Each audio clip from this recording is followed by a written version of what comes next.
Over 20,000 Palestinian children have now been killed since October the 7th in Gaza. I think that the Palestinians, as you said, I said Palestinians, the Gazans and all Arabs around should stop attacking Israel. Right, I just asked you how you felt about 20,000 children being killed by the IDF. So how do you feel about that? I think that the parents should be very careful before they teach the children to hate Jews and to kill Jews. No, that wasn't my question. I warn that wasn't my question. Daniela Weiss, often called the godmother of the Israeli settler movement, has been sanctioned by the UK for allegedly promoting and supporting violence against Palestinians. During a recent interview, even Piers Morgan heard her described as a terrorist by Sync Uyghur. In the interview, Weiss openly claimed that Gaza's chapter for Palestinians is over and that they should leave for other countries. She also insisted that Palestinians are not a real people. When Piers Morgan repeatedly asked if she felt any sympathy for the more than 20,000 Palestinian children killed, she answered each time that their parents should have raised them better. Despite being asked 4 times, she never expressed any sorrow. Perhaps the most striking moment came when Weiss claimed that Benjamin Netanyahu shares her beliefs but cannot openly admit it in public. Please like, subscribe, and share, and stay tuned for the full breakdown at the end. As well as the Mossad conspiracies and anti-Semitism claims at the heart of the Epstein Files debate. We'll begin by talking to Daniela Weiss, who you just saw in that Louis Theroux clip, the leader of the settler group Nahala. Well, welcome to you, Daniela Weiss. Thank you for joining me on Uncensored. Let me start by asking you, Mrs. Weiss, you're known as the godmother of the Israeli settler movement. Is your ultimate ambition for all Palestinians to be removed from the West Bank and Gaza? You ask if it's my what I want. It's not ambition. Ambition I put into positive things. I mean, when people have to move from one place to another, it's not a question of ambition. I think there is no choice now, especially after the massacre of the 7th of October. The Gazans finished their chapter of history in Gaza, and they will have the terrorists themselves will be killed in the attacks of the Israeli army, of Tzahal, and those who support them will have to emigrate to other countries. And I think as far as people want to live normal life, I think the option to go to other countries in the world is a good option. But it's not a question of ambition. I have an ambition to settle Jews all over the vast areas of the land that was given by God to the Jewish nation. So this is my ambition. And in the midst of things, with the attacks of Arabs in different periods of history, and especially I emphasize now the last attack, the last massacre on civilian population, that was the end of the history of the Gazans in Gaza. But it doesn't have to do with ambition. Okay, there are 2 million people living in Gaza. Half of those people are under 18 years of age. More than 20,000 Gazan children have now been killed since October the 7th. My follow-up question is, how many of the innocent Gazans, how many of the Palestinian children do you think should come to, say, Israel and to be allowed to settle there? To settle in Israel? Yes. Why? Why? If you're going to tell them, if you tell them to leave, well, because if you tell them to leave their home, and you say that they should live in other countries, why would Israel not want to provide a home for them? No. Because the conflict conflict between Israel and the Gazans brought this chapter into its end. We don't take any chance anymore. Many soldiers told me, some of them from my own family, that they were witness to so much talk and propaganda against Israel. And I think that there shouldn't be anymore any touch, any connection with between the Gaza population and the Jewish state. Let them be in other countries. There's 100 million Egyptians in Egypt, so there will be another 500,000 Gazans in Egypt, and some will be in Indonesia, other countries. Okay, but if I suggest that we carve out an area of Israel to put the Palestinians, we just slice off. Let me finish. We slice off an area of Israel, and all the Israelis who currently live there have to leave and go and live in another country. Are you happy about that? Would you be happy with that? You have some psychological need to slice pieces of the tiny state of Israel? No, I'm just saying. What's this need? Listen, Gaza, as you know, well, hang on, let me finish. Gaza, as you know, is a very small territory. I'm talking about a similar sized territory. Is what? Gaza is what? I'm talking about, it's a very small territory. Gaza is what? Gaza is very small. And I know. So I'm talking about taking Indonesia. I'm talking about Africa taking. Is big. Let me finish. I'm talking about taking the Gazan people, the innocent Gazan people, not Hamas, but innocent Gazan people, and I'm talking about taking a piece of Israel and removing all the Israelis who currently live there and sending them off to other countries, and then you put the Palestinian people in that space in Israel. How would you feel about that? It's not a question of feel. It's not going to happen. Right. Why would that be wrong? Why would that be wrong, Mrs. Weiss? Why would that be wrong? Because it failed. We left Gaza in 2005, and we were promised that Gaza will be Singapore. And I didn't believe in it, but many Israelis did believe in it. And it turned into hell. Upper hell, down, lower hell, hell. And I think no more experiments. We are not a laboratory. We are a nation that wants to live in the land that was given to us, to the Jews, by God. But the Arabs, the Gazans don't want it. I don't want to be an experiment, a laboratory with experiments on the Jewish people. No, so you've made it clear. You think it will be... I answer you very... I want to tell you, what is your private name? Sorry, I don't know what I'm talking about, too. My name? What is your name? I want to address you. My name is Piers Morgan. Yeah. Morgan? Can I address you, Morgan? You can call me what you like. My name is Piers Morgan. Piers? Piers, help me. Piers, what? I want to address you normally as two people who speak. Call me Piers, it's Piers fine. Morgan, this is what my... Call me Piers. Piers, okay. So I want to tell you, you want to proceed with an intelligent dialogue, or you are the interviewer and answering. Let's continue. But if you want to repeat this experiment of putting Gazans in Israel, the answer is simple.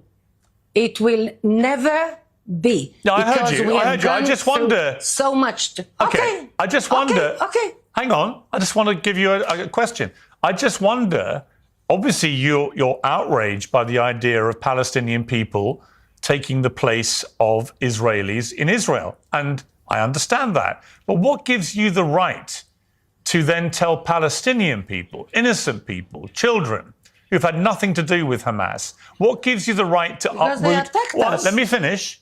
To uproot those people from their homes and expel them in what would be ethnic cleansing, which is a war crime, as you know. They attacked Israel on the 7th of October. Yeah. They massacred Jews on the 7th of October after we evacuated Gaza for their benefit. What is not clear in what I say?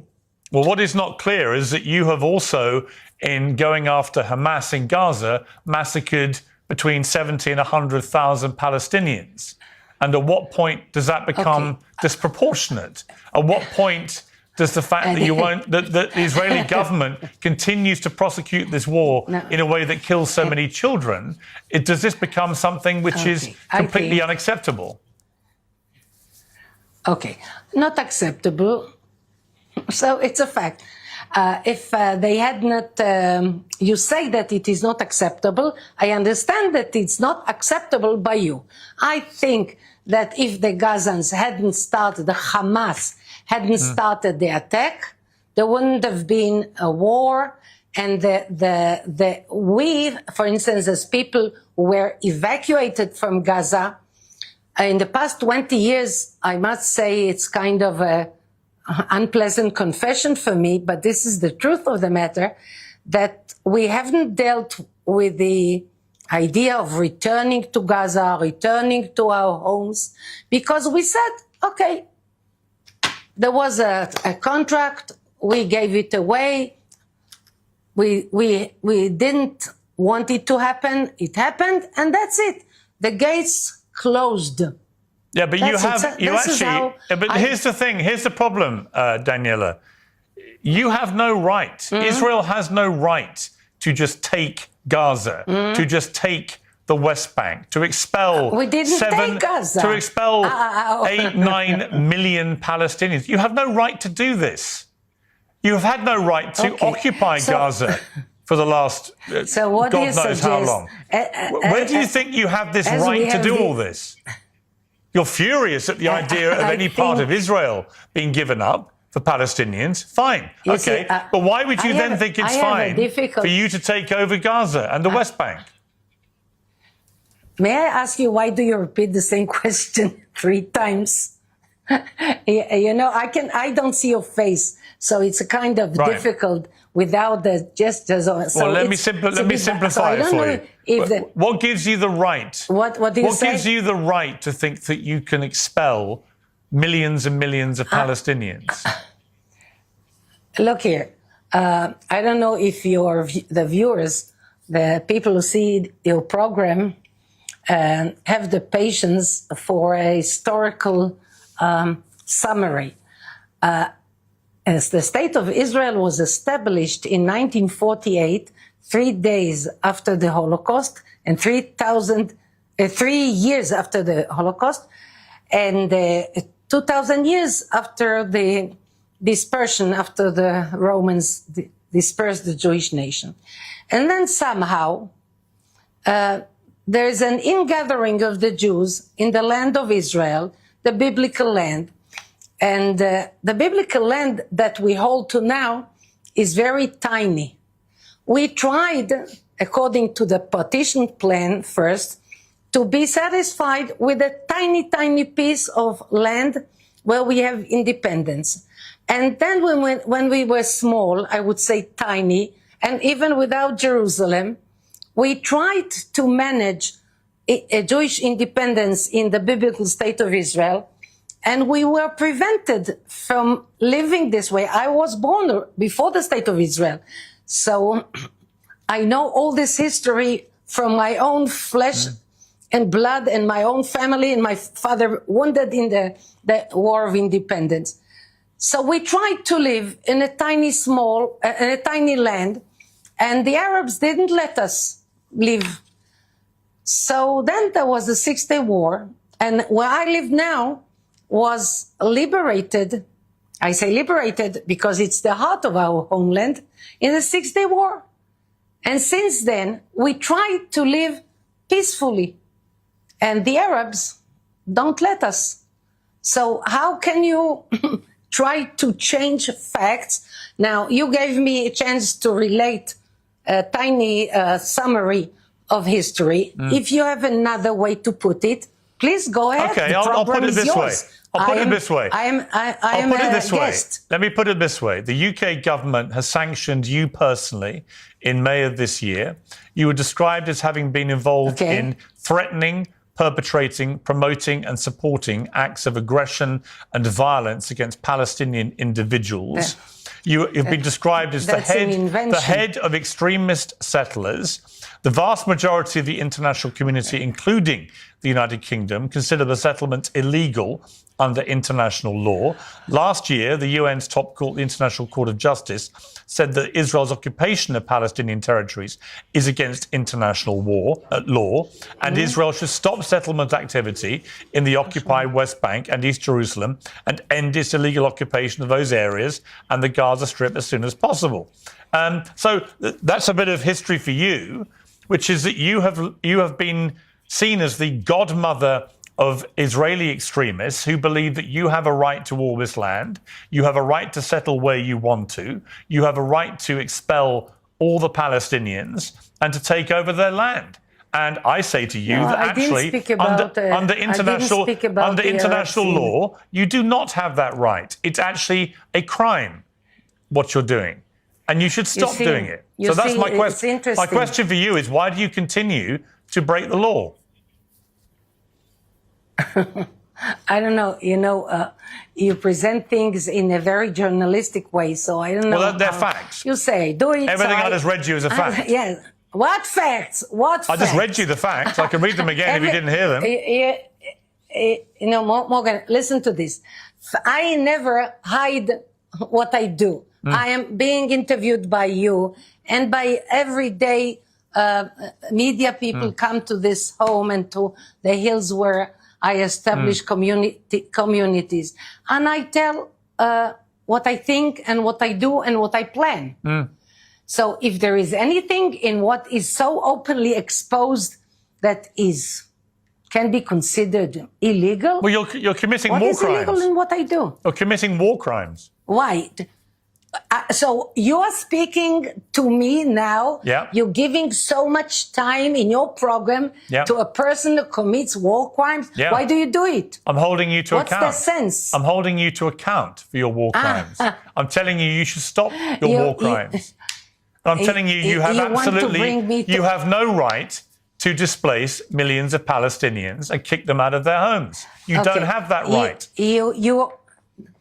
Morgan, you hope that through your program you will enhance the chance that I will be put to trial?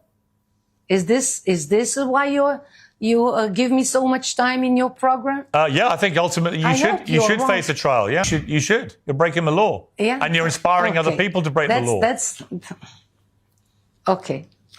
What shall I tell you? I don't think it's not on my part to cooperate with a person if you want to do what you said, if I heard you well in the beginning of this program, that you want to give a chance for different people to express their views. Sure. This is journalistic. This is respectable. I've heard your views. I just don't agree with them. I've heard your views. But then you said you want to enhance. You want to enhance the chance that I will be put to trial.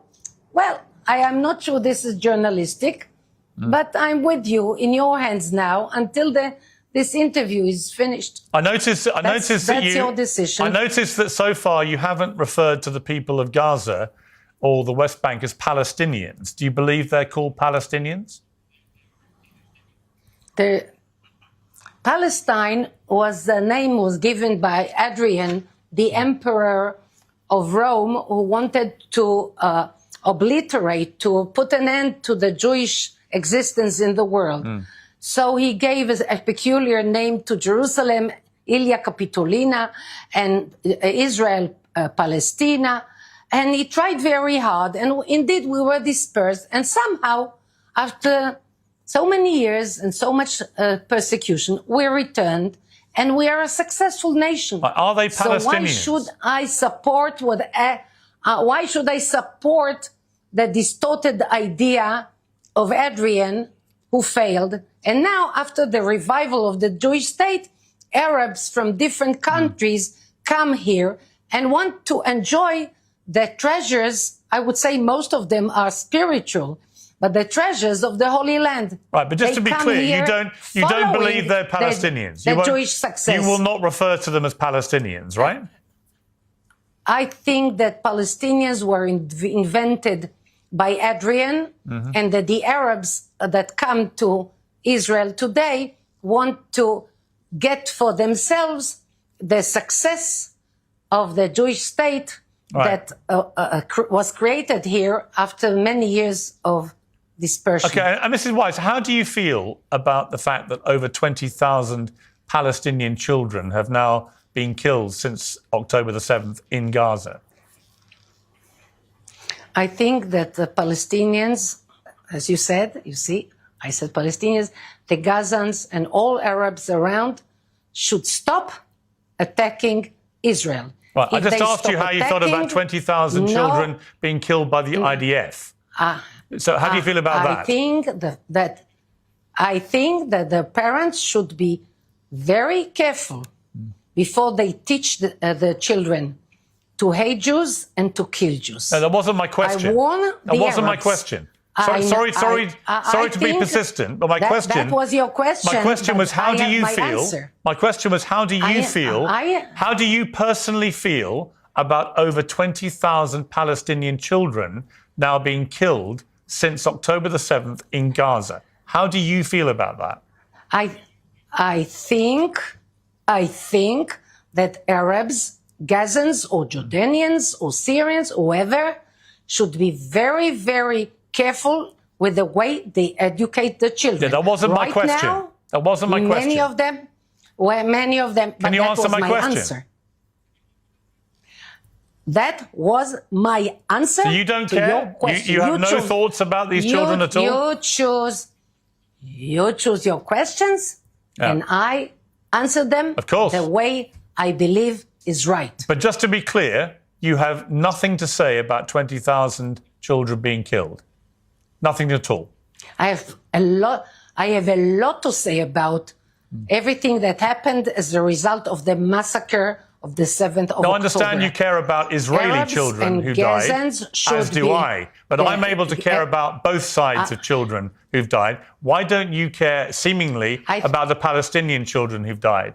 Why can't you express any sympathy or sorrow or empathy with the children who've died in Gaza? Are you able to do that? I warn all Arabs from all sides, from all borders, warn them, stop educating children to hate Jews. So just to be clear, I've now offered you three times. I made myself very clear. Oh, you've made yourself very clear. You asked me 5 times. I'm going to give you one last... You asked me 7 times. Okay, I'm going to give you one last chance to offer some empathy or sympathy or sorrow about the deaths of 20,000 children in Gaza. Are you capable of doing that? I can tell you that had you cared, and I don't believe you that you care a tiny bit about one killed person, if you do not use the means that you have as a media person to stop educating children. I gave you 4 chances. Jews. Okay, you gave me 7. You gave me 7. And you know what? You couldn't give a damn, could you? That you are to blame more than me. You don't care, and all you want is all the Palestinians gone. You can barely even bring yourself to say their name. All you want is to take over the West Bank and Gaza. You don't care how many die in the process. You want them all gone. You don't care, do you? That's the bottom line. As you said, the audience will judge. Yeah. They will.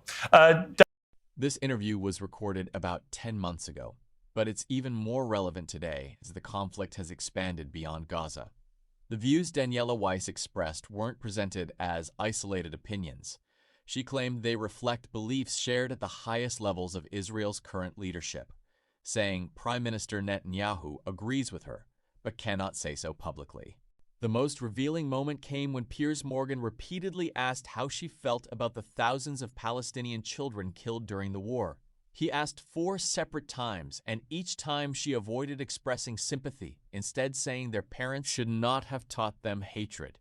She never directly acknowledged the loss of those children, leading Piers to conclude that she simply wanted Palestinians gone.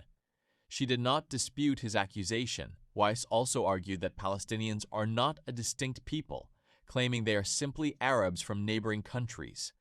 That argument is central to her political worldview because if Court of Justice have affirmed Palestinians' right to self-determination under international law.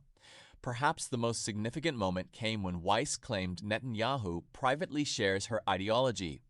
That statement deserves attention because members of Israel's governing coalition, including Bezalel Smotrich and Itamar Ben-Gvir, have openly supported policies that many critics describe as extreme. The interview raises broader questions about how much influence these ideas have on Israeli government policy and how they relate to the wider regional conflict. International legal institutions have also taken major actions. The UK sanctioned Weiss. The International Court of Justice ruled Israel's occupation of Palestinian territories unlawful under international law, and the International Criminal Court issued arrest warrants for Prime Minister Netanyahu and former Defense Minister Yoav Gallant. These are official legal actions, not simply political opinions. One thing Piers Morgan made clear by the end of the interview was his reaction to Weiss's refusal to express empathy after listening to her answers.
He told her directly that she didn't seem to care about Palestinian civilians and only wanted Palestinians removed. That exchange became one of the most memorable moments of the conversation. The biggest takeaway is that Weiss openly described a vision in which Palestinians no longer remain in Gaza or the West Bank, and claimed that this thinking is shared privately by Israel's leadership. Whether people agree or disagree with her, the interview offers insight into an ideology that continues to shape debates about the war and the future of the region. If you found this analysis helpful, please like this video, share it with others, and subscribe for more political commentary and breaking news.